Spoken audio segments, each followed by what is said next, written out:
प्रिय छात्रों, हिंदी के इस शिक्षण सत्र में आपका हार्दिक स्वागत है। आज हम व्याकरण खंड के अंतर्गत वाक्यों में त्रुटि मार्जन से संबंधित पाठ्य सामग्री का अध्ययन करेंगे। इस भाग में हम लिंग और वचन संबंधी त्रुटियों से आपको परिचित कराएंगे और उसके निराकरण की चर्चा करेंगे। यदि आपने इसका पहला भाग न देखा हो तो डिस्क्रिप्शन में लिंक दी गई है, वहां जाकर देख सकते हैं। तो आइए प्रारंभ करें। लिंग एवं वचन संबंधी त्रुटियां। हिंदी में केवल दो ही लिंग होते हैं, पुल्लिंग और स्त्रीलिंग। इसमें नपुंसक लिंग का विधान नहीं है। जिन पुल्लिंग शब्दों का स्त्रीलिंग बनता है उनका सावधानी पूर्वक उचित प्रयोग करना चाहिए, अन्यथा वाक्य अशुद्ध हो जाता है। उदाहरण के लिए, महादेव वर्मा विद्वान कवयित्री थीं। यहाँ विद्वान का स्त्रीलिंग विदुषी होता है, इसलिए शुद्ध प्रयोग होगा महादेव वर्मा विदुषी कवयित्री थीं।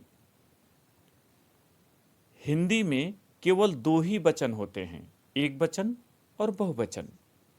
कुछ शब्द सदैव बहुवचन में ही प्रयुक्त होते हैं, यथा प्राण, दर्शन, हस्ताक्षर, आंसू, होश, बाल, अनेक आदि। इनके प्रयोग में सावधानी बरतनी चाहिए। जैसे नगर में अनेकों वस्त्र विक्रेता हैं। यहाँ जो अनेकों का प्रयोग है यह शुद्ध है। इसका शुद्ध रूप होगा नगर में अनेक वस्त्र विक्रेता हैं। कुछ शब्द सदैव एक वचन होते हैं, यथा सामान, माल, जनता आदि। यानी इनका प्रयोग हमेशा एक वचन की तरह ही किया जाता है। उदाहरण, कृपया मेरे सामानों पर निगाह रखना। यहाँ सामानों अशुद्ध है, इसका शुद्ध रूप होगा कृपया मेरे सामान पर निगाह रखना। भाववाचक संज्ञाएं सदैव एक वचन में ही प्रयुक्त होती हैं, यथा बुढ़ापा, बचपन, लड़कपन, भावुकता आदि। जैसे अभी इन लड़कों के लड़कपन नहीं गए। यहाँ लड़कों के आधार पर गए का प्रयोग किया गया है, जबकि इसका शुद्ध रूप होगा अभी इन लड़कों का लड़कपन नहीं गया, क्योंकि लड़कपन एक वचन में ही प्रयुक्त होगा। लिंग और वचन संबंधी त्रुटियों की पहचान तथा उसके निराकरण के लिए अन्वय या अन्वित का ज्ञान होना आवश्यक है। ये अन्वय या अन्वित क्या है? अन्वय या अन्वित का अर्थ है मेल। किसी वाक्य में प्रयुक्त पदों के लिंग, वचन, पुरुष, काल आदि का क्रिया के साथ मेल अर्थात अनुरूपता को अन्वय या अन्वित कहते हैं। उदाहरण, मोहन और मीरा विद्यालय गईं। इसमें कर्ता और क्रिया के बीच अन्वय उचित नहीं है, अतः इस वाक्य का शुद्ध रूप होगा मोहन और मीरा विद्यालय गए। लिंग, वचन आदि से संबंधित अन्वय के नियम इस प्रकार से हैं। कर्ता और क्रिया का अन्वय। पहला नियम देखें, किसी वाक्य का कर्ता यदि विभक्ति रहित हो तो उसकी क्रिया के लिए लिंग, वचन तथा पुरुष कर्ता के लिंग, वचन तथा पुरुष के अनुसार होते हैं। जैसे सुरेश क्रिकेट खेलता है, सीता विद्यालय जाती है।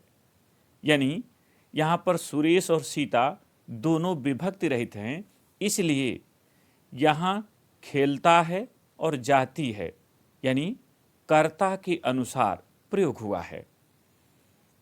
दूसरा, किसी वाक्य के कर्ता के साथ ने विभक्ति का प्रयोग हुआ हो तो उसकी क्रिया कर्म के लिंग और वचन के अनुरूप होती है। ध्यान रखिएगा, ऐसे में जब ने का प्रयोग होता है तो सकर्मक क्रिया हो जाती है, माने ऐसी क्रिया जिसका कर्म भी हो।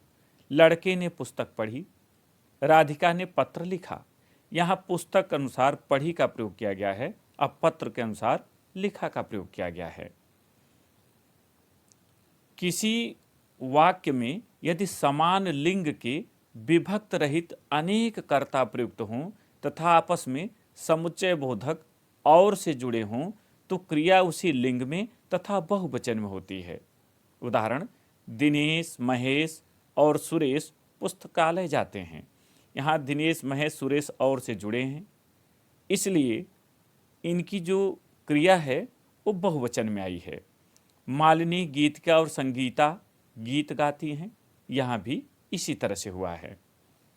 चौथा, किसी वाक्य में प्रयुक्त दो या दो से अधिक कर्ताओं के बीच विभाजक समुच्चय बोधक अव्यय या का प्रयोग हुआ हो तो क्रिया अंतिम कर्ता के लिंग और वचन के अनुसार होती है। जैसे भाई या बहन आएगी, मोहन की 10 गायें या एक बैल बिकेगा। यहाँ ध्यान रखिएगा कि भाई के अनुसार नहीं, बहन के अनुसार आएगी का प्रयोग हुआ है। उसी तरह गाय के अनुसार नहीं, बैल के अनुसार बिकेगा का प्रयोग हुआ है। पांचवा, यदि किसी वाक्य में प्रयुक्त विभिन्न लिंगों के अनेक कर्ता और से जुड़े हों तो क्रिया पुल्लिंग बहुवचन में होती है। जैसे उस दृश्य को सैकड़ों बालक, पुरुष और स्त्री देख रहे थे। यहाँ पर जो प्रयोग हुआ है वह पुल्लिंग के रूप में क्रिया आई है, यद्यप बालक, पुरुष और स्त्री तीनों का प्रयोग हुआ है। इसी तरह एक बैल, 2 गाय और अनेक बकरियां चर रहे हैं। यहाँ भी बकरियां स्त्रीलिंग है, गाय स्त्रीलिंग है, बैल पुल्लिंग है, किंतु जो क्रिया है वह प्रयुक्त हुई है पुल्लिंग बहुवचन की। छठा, यदि किसी वाक्य में प्रयुक्त दो भिन्न लिंग के विभक्त रहित एक वचन के कर्ता और से जुड़े हों तो क्रिया पुल्लिंग बहुवचन में होगी। जैसे शेर और बकरी एक ही घाट का पानी पीते हैं, या रमेश और निशा प्रतिदिन विद्यालय जाते हैं। यद्यप यहाँ स्त्रीलिंग और पुल्लिंग दोनों का प्रयोग हुआ है, किंतु दोनों और से जुड़े हैं, इसलिए यहाँ जो क्रिया है वह पुल्लिंग बहुवचन में, पीते हैं, जाते हैं।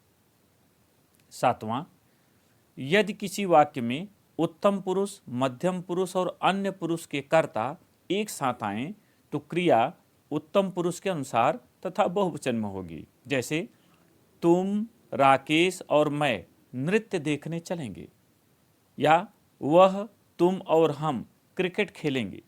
यहाँ पर देखेंगे मैं के अनुसार या हम के अनुसार ही क्रिया का प्रयोग किया गया है। आठवां, यदि किसी वाक्य में प्रयुक्त कर्ता का लिंग ज्ञात न हो तो क्रिया पुल्लिंग में होगी। जैसे कक्षा में कौन शोर मचा रहा है, यहाँ पता नहीं चल रहा है कि बालक की बालिका, इसलिए पुल्लिंग में क्रिया है। तुम्हारा ध्यान कौन रखता है, यहाँ पता नहीं चल रहा है कि किसके संबंध में पूछा जा रहा है, इसीलिए पुल्लिंग में क्रिया है। नौवां, यदि किसी वाक्य में प्रयुक्त कर्ता एक वचन का हो किंतु उसे सम्मान देना हो तो एक वचन कर्ता के लिए भी बहुवचन की क्रिया प्रयुक्त होती है। जैसे गुरुजी आ रहे हैं, यद्यप गुरुजी एक वचन है, लेकिन यहाँ गुरुजी आ रहा है नहीं, आ रहे हैं का प्रयोग होगा, क्योंकि हमें सम्मान देना है। उसी तरह पिताजी हमें कहानी सुना रहे हैं, पिताजी भी एक वचन हैं, किंतु उन्हें सम्मान देना है, इसलिए हम पिताजी हमें कहानी सुना रहे हैं अर्थात बहुवचन की क्रिया प्रयुक्त करेंगे। कर्म और क्रिया का अन्वय देखिए, इनका क्या अन्वय है। तो किसी वाक्य में प्रयुक्त कर्ता और कर्म यदि दोनों विभक्ति सहित हों, उनके साथ विभक्ति का प्रयोग हो तो क्रिया पुल्लिंग एक वचन में होती है। जैसे प्रधानाचार्य ने छात्र को बुलाया, राम ने रावण को मारा। यदि किसी वाक्य में प्रयुक्त कर्ता को प्रत्यय से जुड़ा हो और कर्म के स्थान पर कोई क्रियार्थक संज्ञा आई हो तो क्रिया सदैव एक वचन, पुल्लिंग तथा अन्य पुरुष में होती है। जैसे तुम्हें पुस्तक पढ़ना नहीं आता, उसे बात करना नहीं आता। अब यहाँ तुम्हें का मतलब तुमको, उसे का मतलब उसको, इसलिए इसका जो प्रयोग हुआ है वो एक वचन, पुल्लिंग तथा अन्य पुरुष में है। यदि किसी वाक्य में प्रयुक्त कर्ता ने विभक्ति से युक्त हो तथा कर्म की को विभक्ति न हो तो उसकी क्रिया कर्म के लिंग, वचन और पुरुष के अनुसार होगी। जैसे महेश ने पत्रिका पढ़ी, यहाँ महेश के अनुसार पढ़ी नहीं है, पत्रिका के अनुसार है। मैंने रुपए दिए, यहाँ मैंने के अनुसार दिए नहीं है, बल्कि रुपए के अनुसार है। चौथा, यदि किसी वाक्य में एक ही लिंग और वचन के अनेक प्राणिवाचक किंतु विभक्ति रहित कर्म एक साथ आएं तो क्रिया उसी लिंग में बहुवचन में होगी। जैसे सुरेश ने गाय और बकरी मोल ली, यह गाय और बकरी दोनों स्त्रीलिंग है, इसलिए प्रयोग स्त्रीलिंग का हुआ। किसान ने गाय और भैंस खरीदी, यहाँ गाय और भैंस दोनों स्त्रीलिंग है, इसलिए खरीदी का प्रयोग हुआ है। यदि किसी वाक्य में एक ही लिंग और वचन के अनेक प्राणीवाचक अप्राणीवाचक कर्म एक साथ एक वचन में आए तो क्रिया भी एक वचन में होगी। जैसे सुरेश ने एक पुस्तक और एक कलम खरीदा, किसान ने एक बैल और एक भैंस बेची। अब यहाँ ध्यान दीजिएगा कि एक बैल एक भैंस की बात है, इसलिए क्रिया भी एक वचन की ही प्रयुक्त हुई है।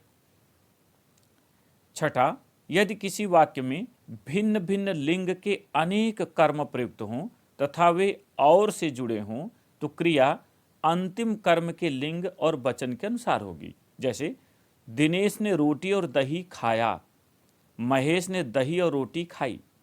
यहाँ चूंकि रोटी स्त्रीलिंग है और दही पुल्लिंग है, किंतु अंतिम के अनुसार हमें क्रिया लगानी है, इसलिए दही के अनुसार यहाँ खाया लगा है तो रोटी के अनुसार यहाँ खाई लगा है। संज्ञा और सर्वनाम का अन्वय देखें। पहला नियम, किसी वाक्य में प्रयुक्त सर्वनाम उसी संज्ञा के लिंग वचन और पुरुष का अनुसरण करता है जिस संज्ञा के स्थान पर उसका प्रयोग हुआ है। जैसे मैंने राधिका को देखा, वह आ रही थी, वह राधिका के लिए प्रयुक्त हुआ है, इसलिए स्त्रीलिंग आया है यहाँ क्रिया। मैंने माधव को देखा, वह आ रहा था, और यहाँ जो वह का प्रयोग हुआ है सर्वनाम का, ये माधव के लिए है और माधव पुल्लिंग है, इसीलिए यहाँ जो क्रिया है वह माधव के अनुसार प्रयुक्त हुई है। दूसरा नियम, किसी वाक्य में अनेक संज्ञाओं के स्थान पर यदि एक ही सर्वनाम प्रयुक्त हो तो वह पुल्लिंग बहुवचन में होगा। जैसे राजीव, मयंक और शशांक यहाँ आ गए हैं परंतु वे कल ही चले जाएंगे। या अमित, नमित और सुमित अभी खेल रहे हैं परंतु वे शीघ्र ही पढ़ने चले जाएंगे। तीसरा, किसी वाक्य में सम्मान प्रदर्शित करने के लिए एक वचन के लिए भी बहुवचन का सर्वनाम प्रयुक्त होता है। जैसे चाचा जी गांव से आए हैं, वे एक सप्ताह रुकेंगे। गुरुजी छात्रों को अंग्रेजी पढ़ा रहे हैं, वे कल विज्ञान की कक्षा लेंगे। चौथा, किसी वाक्य में प्रयुक्त होने वाला वर्ग अथवा समूह का प्रतिनिधि अपने लिए मैं के स्थान पर हम का प्रयोग करता है। जैसे शिक्षक ने कहा, हमें अपने भविष्य के बारे में सोचना चाहिए। मंत्री ने कहा, हमें अपने देश की एकता बनाए रखनी चाहिए। विशेष्य और विशेषण का अन्वय, जो विशेषण जिस संज्ञा की विशेषता बताता है वो विशेष्य का उसका संबंध बन जाता है। तो पहला नियम है, किसी वाक्य में प्रयुक्त विशेषण का लिंग और वचन अपने विशेष्य के अनुसार होता है। जैसे गोरे व्यक्ति पर काला कपड़ा अच्छा लगता है, यहाँ व्यक्ति के अनुसार गोरे का प्रयोग हुआ है, कपड़ा के अनुसार यहाँ काला का प्रयोग हुआ है। यहाँ कपड़ा के अनुसार अगर काली कर दें तो गलत हो जाएगा, व्यक्ति के अनुसार अगर गोरी कर दें तो गलत हो जाएगा, क्योंकि पुल्लिंग में है। स्त्रीलिंग में होगा तो गोरी हो जाएगा, स्त्रीलिंग में होगा तो काली हो जाएगा। या यहाँ उदार और परिश्रमी लोग रहते हैं, यहाँ लोग के अनुसार उदार और परिश्रमी का प्रयोग किया गया है। दूसरा, किसी वाक्य में प्रयुक्त विशेषण यदि एक से अधिक हों तब भी उनका लिंग और वचन अपने विशेष्य के अनुसार ही होता है। जैसे वह उठती गिरती बड़ी बड़ी लहरों को देख रही थी, सुवहन ऊंची ऊंची बड़ी बड़ी इमारतों को देख रहा था। अब यहाँ अगर आप प्रयोग देखेंगे तो यहाँ जो प्रयोग किया गया है, उठती गिरती बड़ी बड़ी कई हैं, ऊंची ऊंची बड़ी बड़ी कई हैं, लेकिन होगा अपने विशेष्य के अनुसार। विशेष यहाँ वह है और यहाँ सोहन है। तीसरा, किसी वाक्य में प्रयुक्त अनेक समास रहित विशेष्यों का विशेषण अपने निकटवर्ती विशेष्य के अनुसार होता है। जैसे सीधे साधे बालक और बालिकाएं, बालक के लिए सीधे साधे होगा, लेकिन सीधी साधी बालिकाएं और बालक होगा। यानी बालिकाओं के लिए जो स्त्रीलिंग प्रयोग होगा वो सीधी साधी होगा, जबकि बालकों के लिए सीधे साधे होगा। तो इसका प्रयोग बालिकाओं के अनुसार नहीं बल्कि बालक के अनुसार यहाँ किया गया है, और यहाँ भी बालक के अनुसार नहीं बल्कि बालिकाओं के अनुसार, जो निकटवर्ती हो, सबसे पहले हो, उसी के अनुसार यहाँ प्रयोग किया गया है। अशुद्ध वाक्यों की नमूनार्थ व्याख्या, यहाँ 4-5 वाक्य लिए गए हैं कि देखें कैसे आप व्याख्या करेंगे, समझेंगे कैसे कि इसमें क्या है। तो पहला हम वाक्य ले रहे हैं, बेटी तो पराया धन होता है। अब इसको आप सिद्ध करें कि सही है या गलत है। तो यहाँ लिंग संबंधी त्रुटि है। इस वाक्य में कर्ता बेटी है, जो स्त्रीलिंग एक वचन अन्य पुरुष है, अतः इसमें होता के स्थान पर होती होना चाहिए। यथा बेटी तो पराया धन होती है, ये इसका शुद्ध रूप होगा। गोली लगते ही उनका प्राण उड़ गया, यहाँ वचन संबंधित त्रुटि है। प्राण, नेत्र, दर्शन, दाम आदि का प्रयोग सदैव बहुवचन में होता है, अतः इसमें उनका प्राण उड़ गया के स्थान पर उनके प्राण उड़ गए होना चाहिए, यथा गोली लगते ही उनके प्राण उड़ गए। तीसरा, मेरे को दिल्ली जाना है, यहाँ सर्वनाम संबंधित त्रुटि है। मैं के साथ को का प्रयोग होने पर मुझे या मुझको बनता है, न कि मेरे को, अतः इसमें मेरे को के स्थान पर मुझे या मुझको होना चाहिए, यथा मुझे दिल्ली जाना है या मुझको दिल्ली जाना है। चौथा, निर्दोषी को सजा नहीं मिलनी चाहिए, यहाँ विशेषण संबंधित त्रुटि है। इसमें निर्दोषी के स्थान पर निर्दोष होना चाहिए, यथा निर्दोष को सजा नहीं मिलनी चाहिए। पांचवा और अंतिम वाक्य, श्रीमान क्या सोच रहा है, यहाँ क्रिया संबंधी त्रुटि है। आदरणीय के लिए एक वचन होते हुए भी बहुवचन की क्रिया लगती है, अतः इसमें रहा है के स्थान पर रहे हैं होना चाहिए, यथा श्रीमान जी क्या सोच रहे हैं या श्रीमान क्या सोच रहे हैं। प्रिय छात्रों, मुझे उम्मीद है कि आपने यह भाग समझ लिया होगा। तीसरे भाग के साथ फिर मिलेंगे और अंतिम भाग में बोर्ड परीक्षा में आए हुए तमाम वाक्यों को लेंगे और उनके शुद्ध रूप से आपको परिचित कराएंगे। बहुत बहुत धन्यवाद।